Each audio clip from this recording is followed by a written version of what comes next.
Evening, everybody. I'm sure it's been a very heavy day, and I don't know actually what I would be able to add to all that has been said over the day, because I'm neither a researcher nor operating on a scale which we just heard of. What I would like to share is just our experiences of working with the communities and the challenges that we face in the whole process.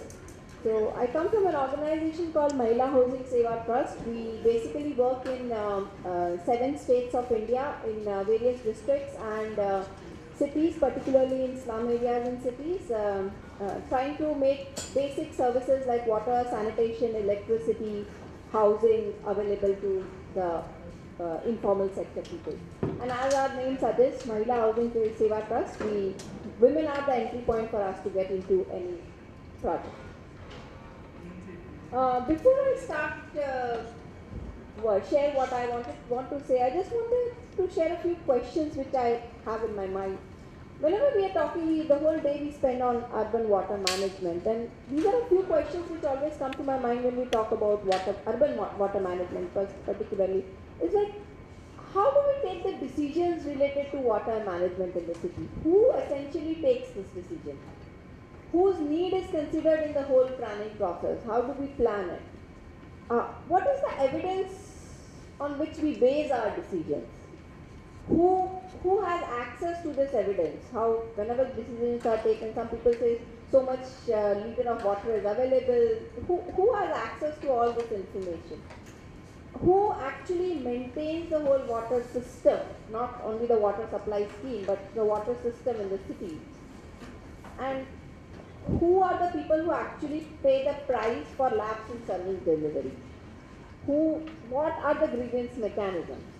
So, for me, I think essentially these are the questions which are very critical for urban water management, which will never be raised at a policy level, because we are actually challenging the crux of the way things are happening currently. And that is why I think there is a very high need for having not a parallel system, but some kind of an alternative community-based model for water management even in urban areas. And the rationale is similar to what is in rural areas also. What we say, people know their problems best, they are aware about the local context best, and they know the solutions best.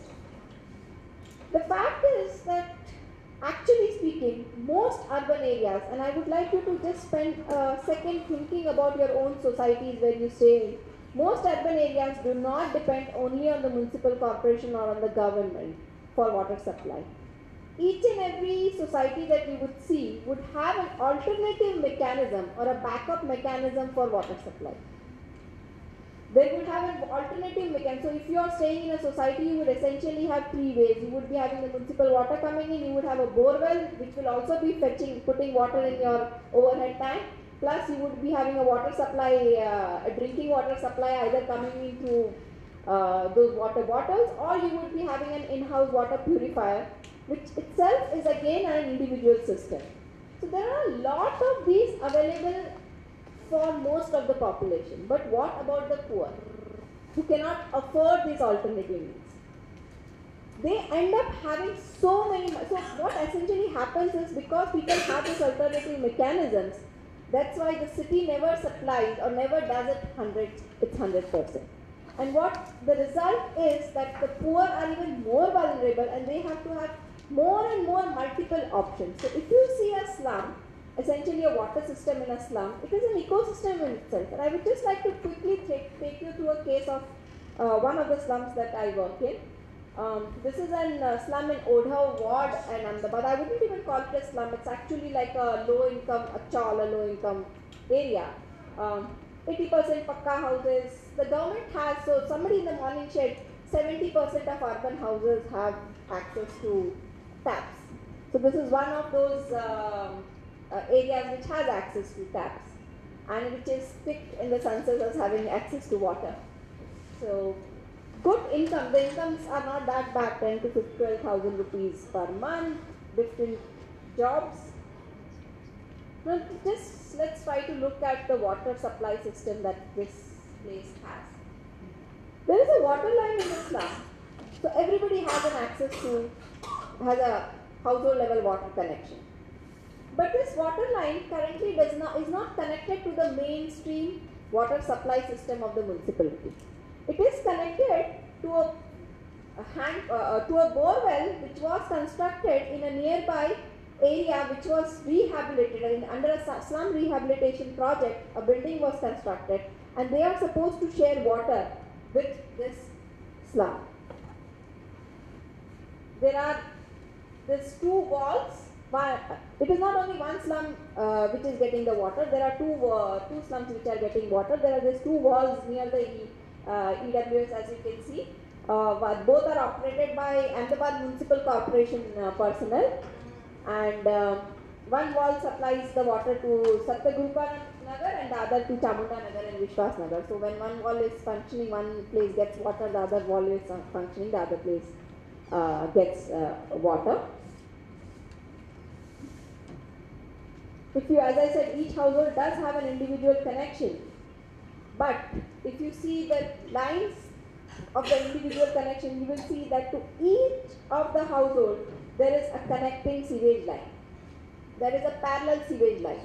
Now all of us know that if there is not 24/7 water supply, if water supply is going to be staggered and you are having a parallel sewage line, water is bound to be contaminated. That is known as a scientific principle.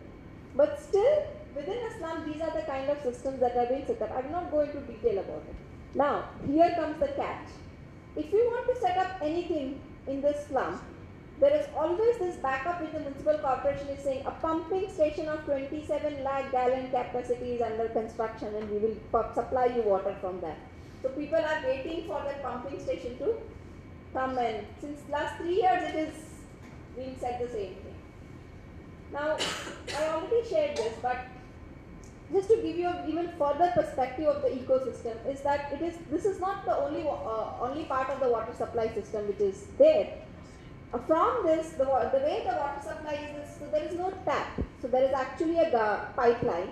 The people connect a motor or a pipe to that mainline pipe, and from there they pump more water for their homes through electric motors. Not everybody will have a overhead tank, but there are households which also have an overhead tank. So there are inequality issues even within the slum. And then when the water is collected from there, then they would be storing it in different ways, like taking it in buckets, keeping it in utensils. The entire process, the whole house actually becomes a storage collection for water. And Delhi is now facing dengue. Everybody of us knows that when water is collected in open and when your scarcity of water, you're not going to throw that water, or you're not going to be able to replace that water, or as people say that throw the water every 7 days, that means you're just going to throw away this fresh water every 7 days.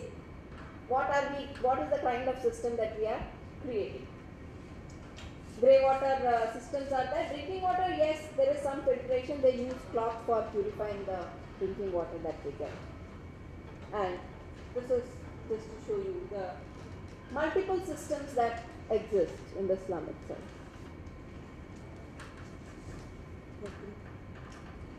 I think it's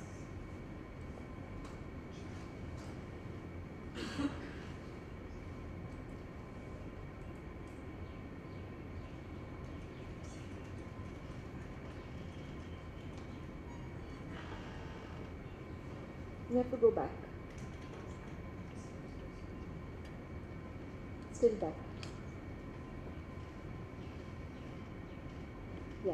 There are multiple systems which people are using for water, so right from those drinking water utensils to within their own dabbas and dabbis, and then this also contributes. There is a whole phenomena which people working in entomology say that urban malaria is very different from rural malaria, and it is actually caused by freshwater storage and concrete storage. So, and just to see the exposure, we all know that this kind of primary storage is going to lead to contamination. The fact that the sewage line is close to the water supply line is going to lead to contamination. Added to this is another factor which we fail to consider when we are talking about slums or even peri-urban areas. is the presence of cattle rearing communities within the slum areas. And if not cattle, then there are dogs, there are numerous other animals, and a lot of biological contamination happens because of these animal fetuses. Then, of course, there is the problem of having no stormwater drainage. So, when a slum doesn't have any stormwater drainage, even first of all, there is always a frequent overflowing of the manholes because it's not water properly maintained. Many households do complain of having a lot of drinking water smelling of sewage. But other than that, what they also complain having problems in terms of drinking water, not having proper supply. But what they also complain of is that even if there is 1 hour of rainfall, whole Vishwasnagar will be filled with 1 feet of water. And many of the homes therein will have sewage contamination in their drinking water. 1 hour of rainfall. So this is the condition in which a slum operates. I'm not going to get into the detail of this more. So I want to ask all of you, what should be the possible solution for this slum? What should we think? Should we say that, okay, let's build on this pipe supply with individual giving each of them overhead tanks?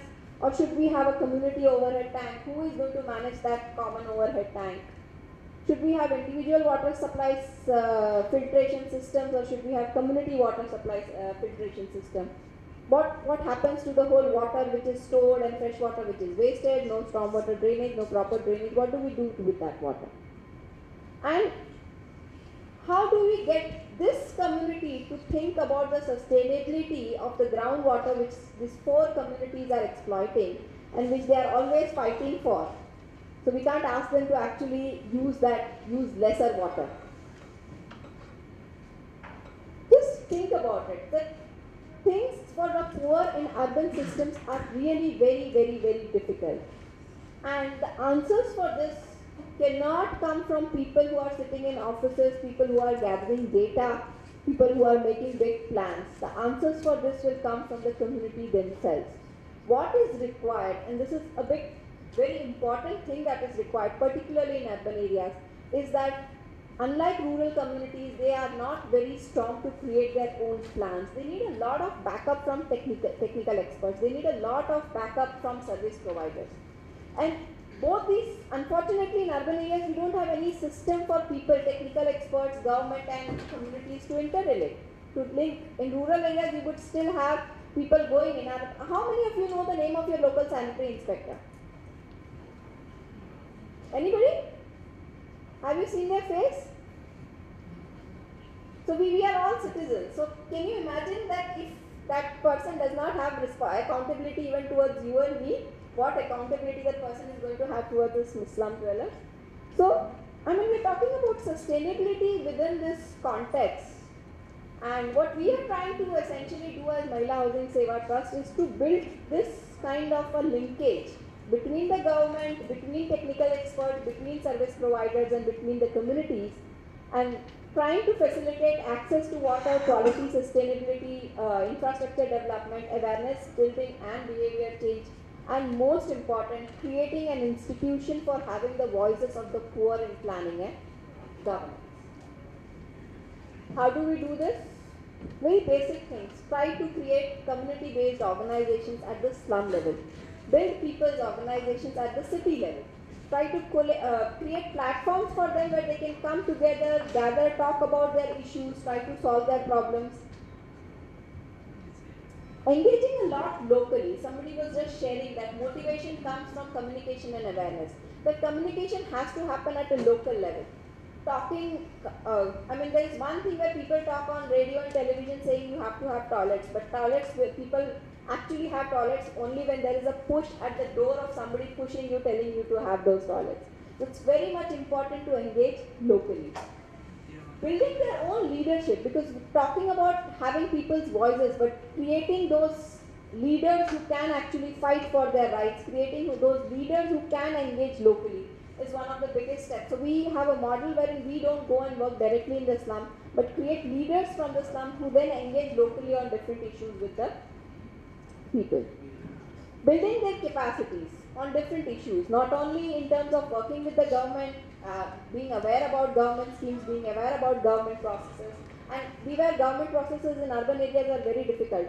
Just to share with you one case of Ahmedabad, which is a best practice. Ahmedabad is best practice in most cases, right? In Ahmedabad, for a slum dweller to access a basic connection to water, sanitation and drainage, her application will pass through 35 tables in 6 government departments. 35 tables in 6 government departments, and we essentially build capacities of people to be able to negotiate these channels. And sharing a lot of scientific knowledge. We talk about having retention ponds. People will have lakes. People are ready to create those ponds or create water harvesting structures. But we need to make them aware about how to plan about it. What should be the water quality parameters? They should be aware of what kind of pollution that they are doing locally. Only then they will be able to make the changes. So a lot of technical knowledge sharing, partnerships between technical experts and directly the communities. That's what we try to facilitate. Kind of bringing scientific knowledge to people, and then along with the technical experts, helping people do their own participatory assessments. Like earlier we used to work more on water and sanitation. Recently we have started working more on, we're working with the University of Berlin actually to try and develop a handbook through which slum people can actually map their own geohydrology. So similarly, we are working with the Indian Institute of Public Health to create a toolkit so that people can actually do water quality monitoring on a daily basis and then be able to analyze that data and take action according to that. And as I said, we are building a lot of partnerships for that, and also actually facilitating the infrastructure construction, because unless you facilitate infrastructure, show them something on the ground, mindsets will not change. But just last 1 minute, this obviously has a lot of challenges. As I said, urban water management at the city level itself is not integrated, and that brings in a lot of challenges for the slum people. Often in many cities, Ahmedabad at least it's a good case, in many cities the different departments are managed by different agencies. Some are by the municipal government, some are by parastatal agencies, some are by the state government. There is no linkage of the health department at all in the monitoring of the water supply system. In fact, there has to be a strong role of the public health department, which is not there. The groundwater management system, it's the central groundwater board, the state groundwater board, even the municipal corporation does not have any idea about what is happening to the groundwater, to be honest. So that itself is a big challenge. The other big challenge which we face is, particularly when we are working on community-based models, is that how to create awareness about the whole issue about quality and sustainability. Because when people are actually struggling just with basic access, not being able to get 2 hours of water daily, then how do we, introduce these issues of quality and sustainability, which we think are very important in a community-based model. Otherwise, most community-based models are only designed around access issues. So you did not get water and you start getting water, but quality, sustainability are normally not considered. The third biggest challenge which we are facing is that in urban areas, social capital is very limited. What is the dynamics of a slum? A slum is where migrants come in, and migrants come in from different areas. So unlike a place where everybody knows everybody and people are nice, hunky-dory, bonded with each other and go to each other's place, it's not like that in a slum. People don't even know who stays 3 doors down their lane often. And people are always fighting for resources. So in that condition, creating a social capital for these people, creating a voice for these people at the city level where there is no participatory governance mechanism. So in rural areas, you do have gram panchayats, you do have a gram sabha happening, you do have sarpanch is accessible, the talati may be accessible once in a week but is accessible. But in urban areas, there is a complete dysfunctional participatory governance. And then there is this big challenge which we face in talking to the technical experts and trying to convert the technical knowledge in a way where communities can understand, because people keep talking about that I want to manage biological data, I want to see these parameters, so you have to bring it down to 1 or 2 parameters. And then, of course, the fact that there are very limited technical solutions for community-based models in urban areas, and then there is this whole financial barrier because the city believes that if you are doing a community-based model, then the community has to fund it, unlike in rural areas where the government is ready to fund a community-based model. And then, of course, there are policy barriers. I will end on this, is just to share you an example of Ranchi, where, and it is, I'm sure it is in other cities also, is that the government actually provides subsidies for doing roof rainwater harvesting. But there is a norm, and then as per the norm, only a middle class household will be, because the norm says that you should have at least this much square feet of roof to be able to be eligible for that subsidy.